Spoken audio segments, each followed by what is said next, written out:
4 বছর আগে র্যাবের অভিযানে গ্রেপ্তার হওয়ার ঘটনা নিয়ে মুখ খুলেছেন আলোচিত চিত্রনায়িকা পরীমনি। তার দাবি 2021 সালের 4 আগস্ট বনানীর বাসায় তাকে সম্পূর্ণ বেআইনিভাবে এবং বিশেষ মহলের স্বার্থে গ্রেপ্তার করা হয়েছে, যে কারণে তার ব্যক্তিগত, সামাজিক ও পেশাগত জীবন মারাত্মকভাবে ক্ষতিগ্রস্ত হয়েছে।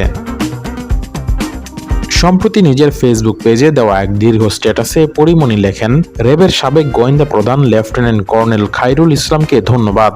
সম্প্রতি একটি অনলাইন টক শোতে দেরিতে হলেও আপনি এমন কিছু সত্য প্রকাশ্যে স্বীকার করেছেন, যার মাধ্যমে দেশের মানুষ জানতে পারল যে 2021 সালের 4 আগস্ট বনানীতে আমার বাসায় দীর্ঘ সময় অভিযান চালানোর নামে নাটকীয়তার পর তৎকালীন র্যাব প্রধান ও সাবেক আইজিপি চৌধুরী আব্দুল্লাহ আল মামুনের নির্দেশে আমাকে অন্যায়ভাবে, সম্পূর্ণ বেআইনিভাবে এবং বিশেষ মহলের স্বার্থ সংশ্লিষ্ট কারণে গ্রেপ্তার করা হয়েছিল।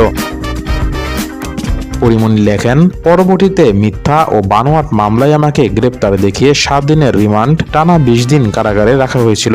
সেই সময়ের অভিজ্ঞতা আমার জীবনকে কতটা ক্ষতিগ্রস্ত ও বিপর্যস্ত করেছে তা আল্লাহ ছাড়া আর আমি ছাড়া পৃথিবীর আর কারো পক্ষে পুরোপুরি বোঝা সম্ভব নয়। পরীমনি আরো বলেন, তবু আমি বিশ্বাস করি সত্য একদিন না একদিন প্রকাশিত হয়। সময় লাগতে পারে, কিন্তু সত্যকে চিরদিন চাপা রাখা যায় না। স্ট্যাটাসে নিজের দীর্ঘ ভোগান্তির কথা উল্লেখ করে সবশেষ এই অভিনেত্রী লেখেন, রাষ্ট্রের একটি গুরুত্বপূর্ণ বাহিনীকে ব্যবহার করে একজন সাধারণ নারী শিল্পীর জীবনকে যেভাবে বিপর্যস্ত করা হয়েছে, আমি শুধু চাই ভবিষ্যতে আর কোনো নির্দোষ মানুষ যেন এমন অভিজ্ঞতার শিকার না হন।